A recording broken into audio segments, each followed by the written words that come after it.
Bonjour à tous. Il y a un an, tout juste, l'endroit où nous nous trouvons, rue de Lille à Dijon, a été entièrement inondé comme dans d'autres communes de la Côte d'Or. Depuis un an, quels travaux ont été réalisés? Quel bilan a été tiré de ces inondations exceptionnelles? On en parle tout de suite dans le grand direct du midi avec tout d'abord Jean-Paul Dervier. Oui, bonjour, vous êtes riverain, vous habitez juste à côté. Très clairement, oui. Il y a un an, vous étiez complètement coincé. Il y a un an, j'étais totalement cerné, oui. Les pompiers rôdaient pour voir si j'avais besoin, puis comme tous mes voisins. Les services étaient là à ma disposition. Oui.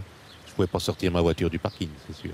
Il y avait même une nacelle, on va voir les images qui ont été tournées il y a un an. Il y avait une nacelle qui emmenait les riverains de l'autre côté, c'est ça? D'accord, la nacelle a fonctionné, nuit et jour.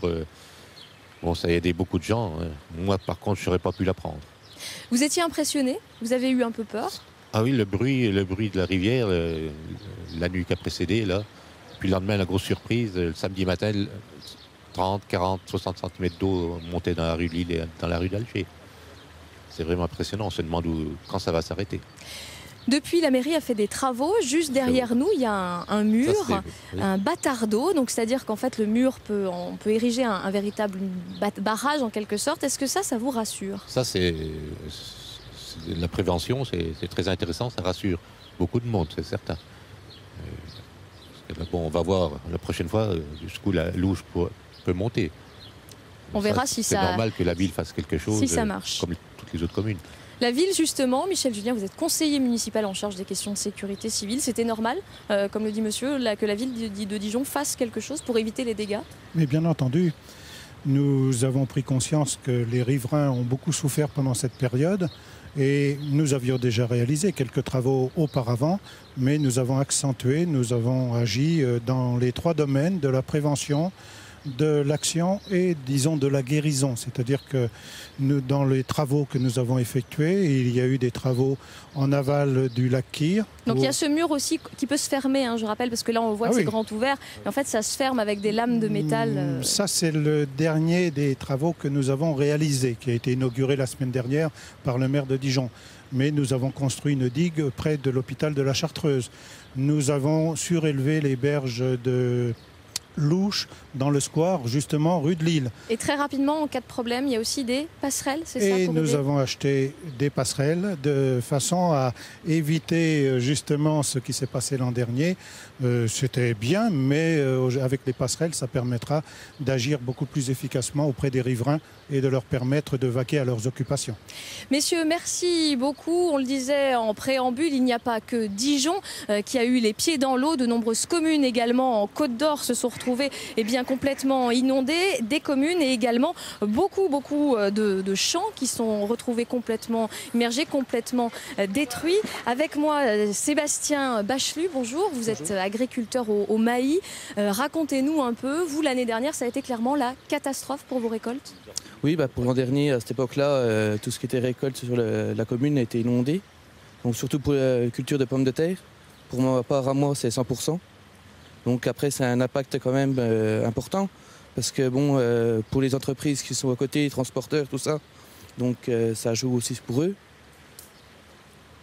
Sébastien Imbert, vous êtes directeur de cabinet du préfet de Côte d'Or. Qu'est-ce que vous répondez justement à l'agriculteur qui est à côté de vous? Qu'est-ce qu'on peut faire? Qu'est-ce que l'État peut faire pour limiter les dégâts, pour éviter justement que les agriculteurs se retrouvent sans rien? Alors déjà, on peut dire que c'était une crue, des inondations exceptionnelles, qui se rapprochait de la référence historique de 1965. Donc c'est pas une crue qui arrive chaque année. Elle arrivera probablement pas cette année non plus parce que l'eau est très vaste, mais c'est une crue arriver. On ne peut exclure qu'elle revienne même, je dirais, dès l'année prochaine. Alors effectivement, depuis, on a beaucoup travaillé, notamment sur l'entretien des cours d'eau avec les agriculteurs, car souvent le mauvais entretien est un facteur aggravant des inondations. Merci beaucoup, monsieur Bachelu, d'avoir été avec nous. Vous allez laisser la place à Véronique Laville, qui est élue à la Chambre d'agriculture en charge des questions d'environnement. Les agriculteurs doivent aussi justement travailler et faire en sorte d'améliorer les conditions des cours d'eau, la gestion des cours d'eau. Pour vous, c'est à eux de le faire? Oui, bien sûr. La responsabilité de l'entretien des cours d'eau est aux propriétaires riverains ou syndicats de rivières. On a une loi sur l'eau qui a pour objectif le bon état écologique des cours d'eau. Et concrètement, c'est quoi?